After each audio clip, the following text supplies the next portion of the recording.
It's a fast-paced one today, Yep. but we move regardless. How you doing, Ken? Oh, I'm good. Ready to give up people. Yes. The Okay. latest in sports. First things first. This is your weekly dose of sports coming on Saturdays on Tgm Radio UK.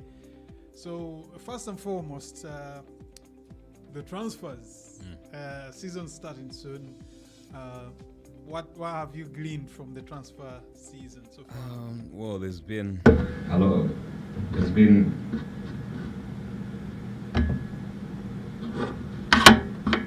Okay, we have some interference. Let's try to sort out that one. Yeah, there's been a lot of talk on the transfers. We've seen like so many things happening at the moment. I think the biggest news is Man City tabling £100 million for Jack Grealish, which is something we expected way before, even during the Euros. This was the talk. And then we've seen other teams strengthening their teams. Rafael Varane going to United, Arsenal signing Ben White. So it's been actually a lot happening. There's been a lot happening.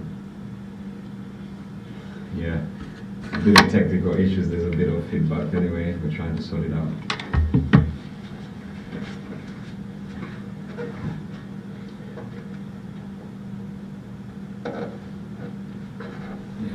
Hello.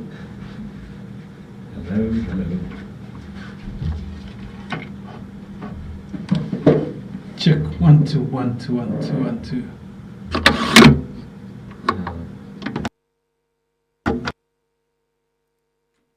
Okay, here we go.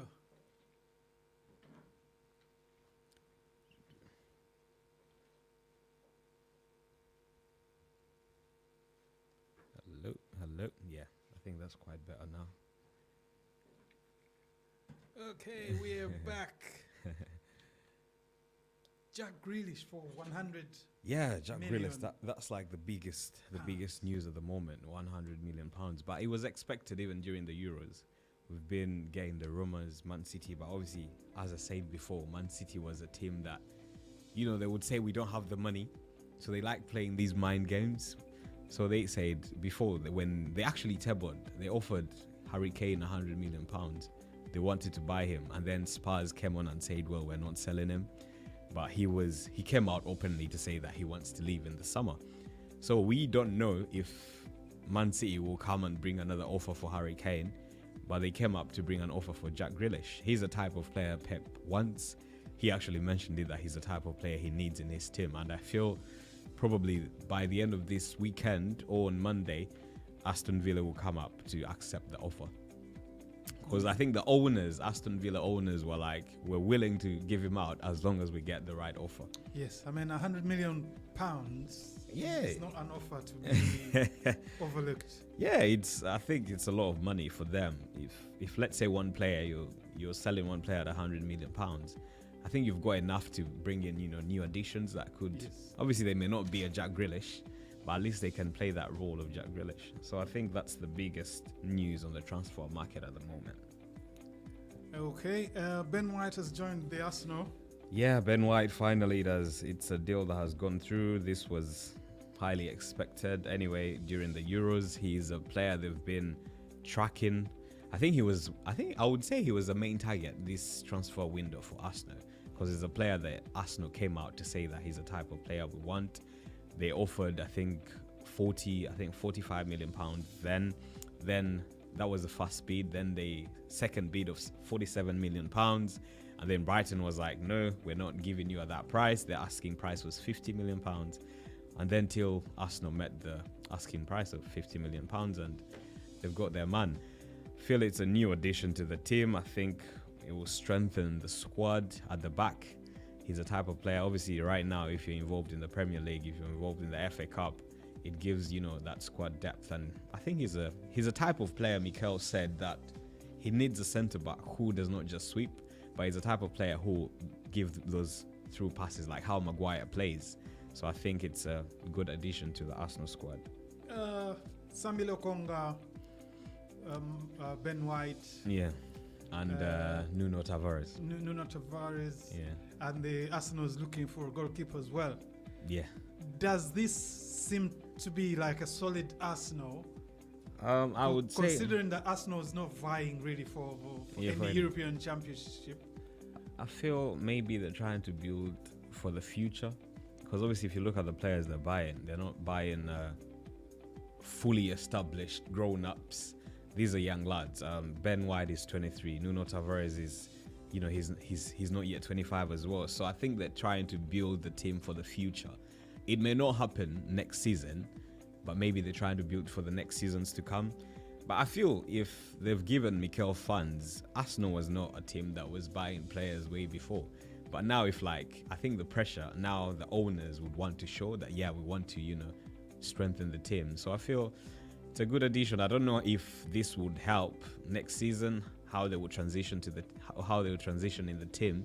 It may not come into effect this coming season, but maybe 2 seasons or 3 seasons to come, there might be a squad that, it's one to watch out for. And staying Arsenal again, Xhaka seems like staying. It seems like the Roma transfer has fallen through. I feel I think Roma didn't. I actually feel Mikel wanted him. He didn't want him to leave. And now he feels now he's more into his plans for next season. So I doubt that he will be going.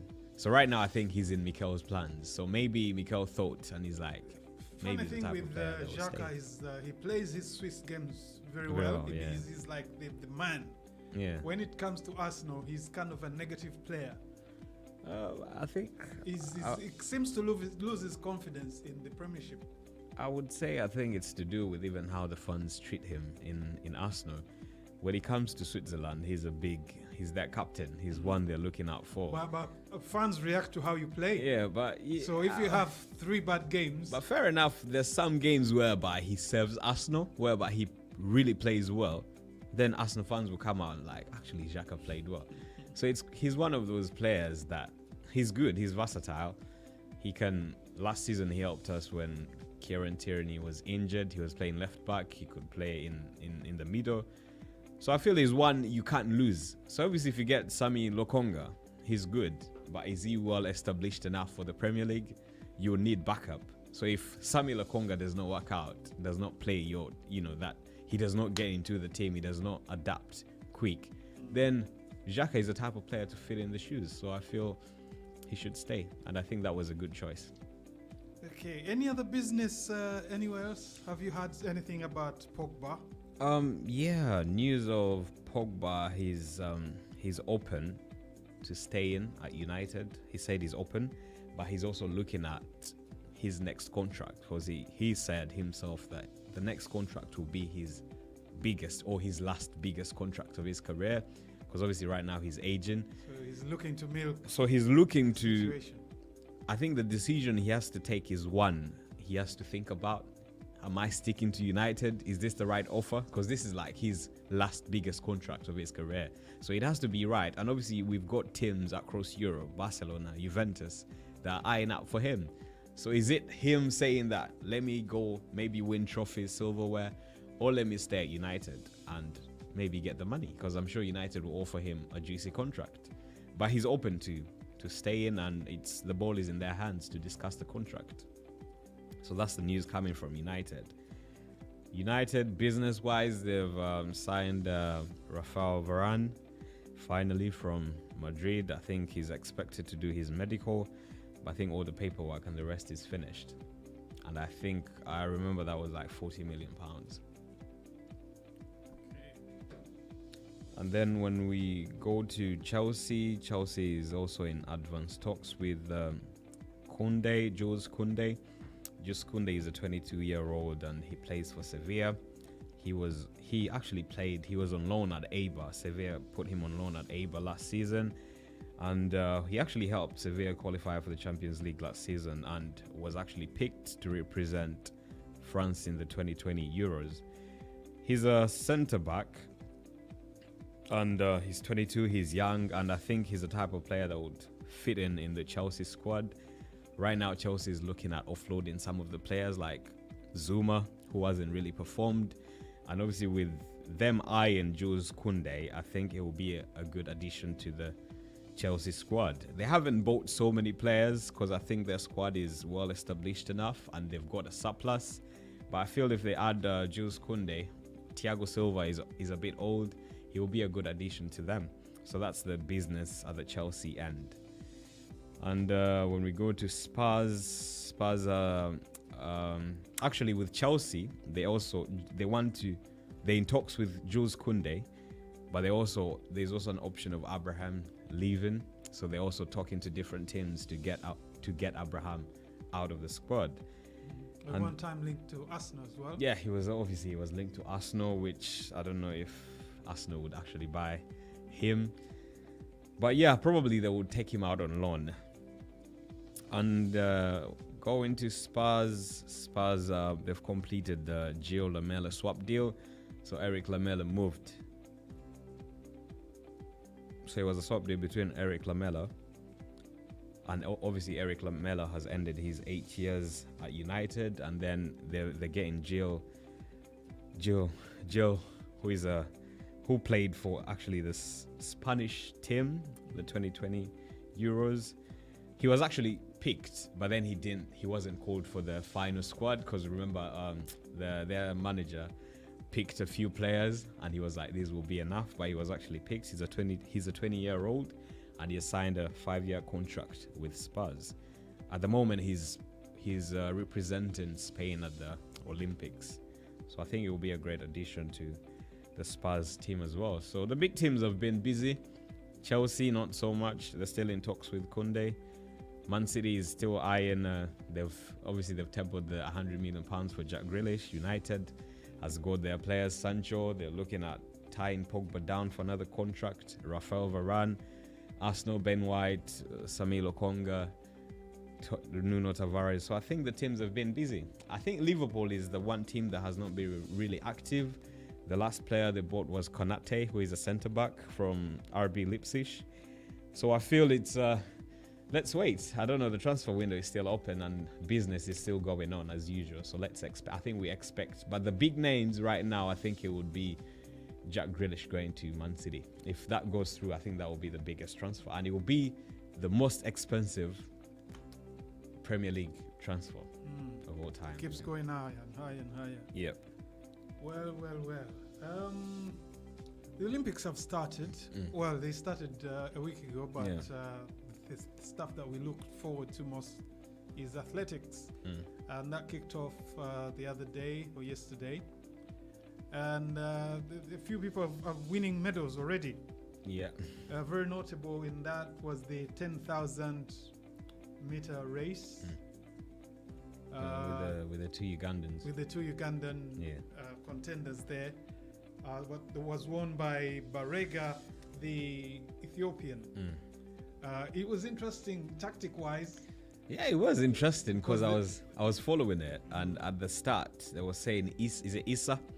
Kisa, who was ahead and passing. I think it was like a strategy. Yeah, he seemed to be pace setter for the Ugandan team. Yeah, I think it was a strategy that. But he went and led too wide. This gap was too wide. Oh yeah. But the reason for that is that the other competitors were not fooled by his strategy.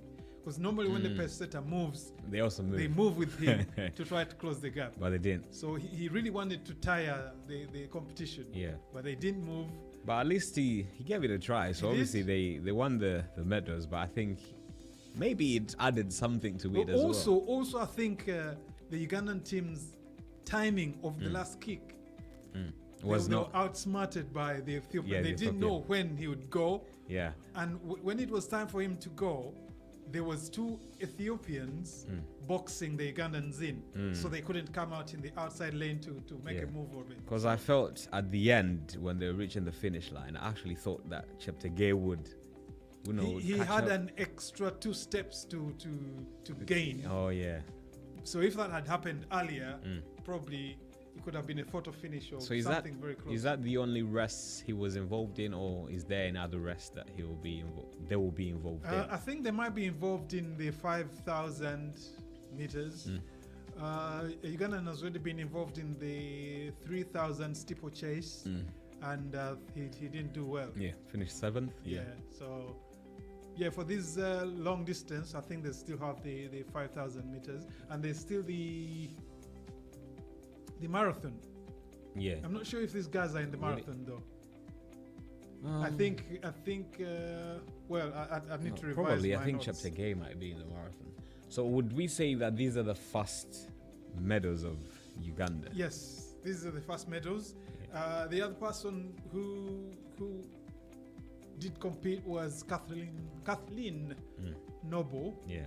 who went out of the medal bracket, Yeah. but she had to compete in the next race, which doesn't get.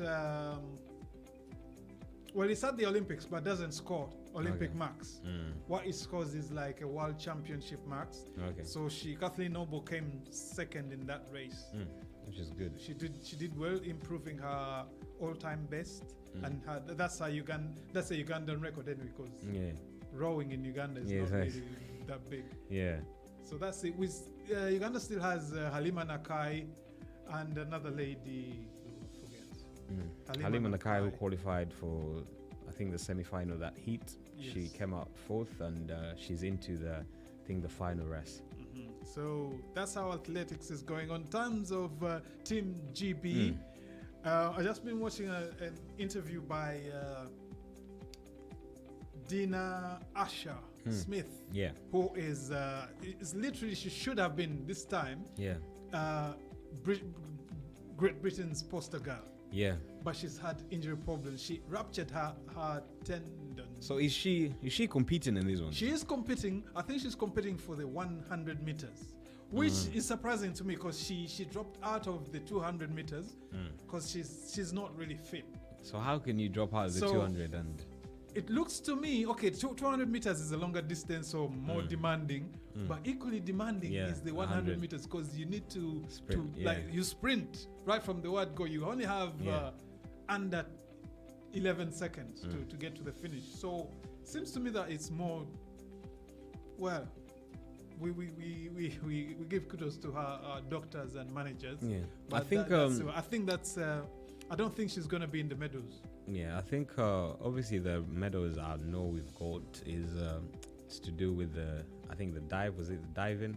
Adam Peaty. Yes. Adam Peaty and the friend, they actually won. I think he won gold. I think those are the 2 medals so far, the ones I've been following. And then obviously Smith, we're not sure if she will make it. I don't know if she's in the in her middle race category. earlier this morning, Shelly Ann Fraser, like she's just too good. The Jamaican, she's just left them for dead. I think the Ivorian, his name is so disturbing for me. Aura. Yeah, and then how about the football? You have any updates? No, I should say no. I know. I saw a game between England and Australia. England lost that game, I think, on penalties. They lost on penalties. It's a game because these games are happening very early in the morning. Yeah. I was watching it half asleep. Yeah, it's hard to keep up. Pardon me, I should have had my notes, but It's hard to so keep it up. be. Yeah, So then I think when we go to the world of F1, F1. the talk has been with issues with the at the British Grand Prix, whereby Lewis came in contact with Max, and Max had to come out of the race, crash. And obviously people came out. The team principals came and had their views. Christian Horner, the Red Bull principal, mentioned that obviously he was given a penalty, which was 10 seconds, but he Yes. still came out top of the race. And Christian Horner came out and said that the punishment was not, was not enough. It was a bit light. It should have been more because he came out to win. So probably, I think if Lewis hadn't won that race, maybe they wouldn't have tabled the appeal, because Christian Horner has gone to appeal to the But FIA. I have a problem with that. Why do you keep there's rules and the punishment is in the rule books. Yeah. Yeah. So why do you want to keep moving the goalpost because now he's won? That you want him to be penalized more. The rule cannot be applied retrogressively. Yeah, and obviously, Toto Wolff came out and said that the comments made by Christian Horner were made on a personal. It was like he was getting personal to Lewis, and Christian Horner came out. So it's been a dialogue between them two. Christian Horner came up and said, well, regardless whether it wouldn't have been Lewis, even if it had been a different driver, they would still say the same. And the first time, actually, Max was interviewed today at the practice. They asked him about the incident, and he actually mentioned, they told him to describe what happened. And he said, look, he actually said that in that corner, he feels that Lewis should have backed off a bit because he was in the inside and he went outside. Now, of course, you say that. He was on the outside and Lewis was in the inside. And the pace he came in with in that corner was not right. And obviously he said himself that they take him to be an aggressive driver. But in that instance, he was wide and he went wide. So Lewis had to see him going wide, because Lewis was the one on the inside. So he says if he was aggressive, he would have pushed him on the inside, but he didn't do it. Yeah. So he was trying to say that he wasn't in the wrong, but Lewis was in the wrong. And obviously they criticized Lewis for how he celebrated after the race. They made it. He was saying that they made it like he had won the world championship. And obviously, if the war of words, I think, plays into today's race, doesn't it? Or this weekend's race. So, and he says he should have been empathetic, because he actually, if I caught his words right, he said that if my dad had seen me celebrating that way, he would give me a kick.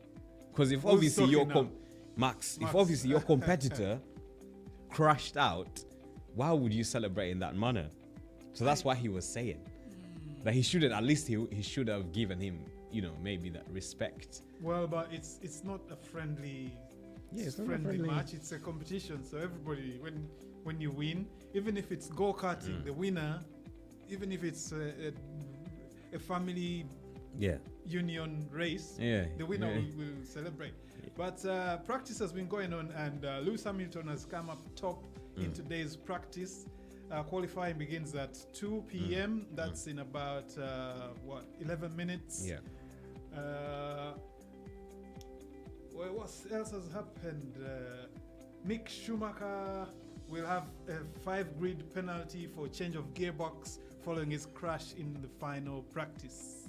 Yeah. And they're trying to get his car ready for qualifying. I think Ferrari broke curfew. Yes, Ferrari broke curfew last night to change Carlos Sainz's power unit after some parameters did not satisfy us. That is Carlos Sainz speaking. So that is the penalty free for now, but it causes some concern for Carlos down the line. If the engine that now has gone back to Maranello for investigation cannot be repaired, it raises the prospect of a grid penalty for Carlos Sainz later on in the season. Yeah. So I think with the heat right now, it's gonna be. I think it's going to be a crazy race. Yeah. Let us look at the standings at the moment. Team standings 2021. Red Bull's leading the championship with 289 points. Second is Mercedes with 285 points. The difference of 4. McLaren is third with 163. Ferrari is in fourth position with 148, and AlphaTauri has 49 points in fifth position. The driver standings: Max Verstappen has 185, followed by Lewis Hamilton at 177, followed by Norris, who was 113 points, Bottas with 108 points, Perez of Red Bull with 104 points. That's how they stand. It's been a short one, guys. It's been really short this week, and we really have to say goodbye. But keep sporting and keep following us. Yeah, see you next week. We'll be back.